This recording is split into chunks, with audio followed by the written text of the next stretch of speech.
Calculating infectious viral titers is a basic experimental approach. However, the classical method of using plaque assays is not the most reliable for viruses that did not have cytopathic effects, such as for human coronaviruses. In this video, we demonstrate an alternative method for detection and titering of virus using an enzymatic antigen detection technique known as an immunoperoxidase assay. Here, we will show you how to collect your viral samples, prepare the cells for testing, and finally the immunoperoxidase assay using serial dilutions to determine the viral titer.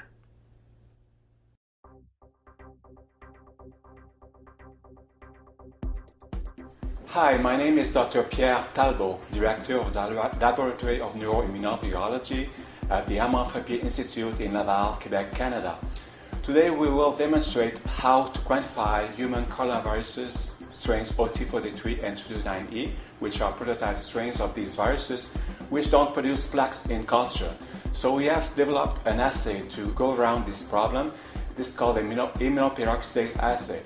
To demonstrate this protocol, I will introduce you my student Gabriel Marceau, my technician Francine Lambert, and my research associate Helene Jacomy. So let's get started.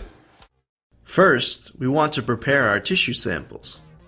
We start by pre-weighing the sterile tubes we will use to collect each organ.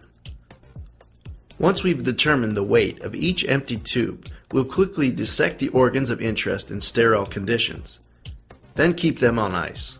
It's important to remember to rinse the instruments with 70% ethanol between each dissection.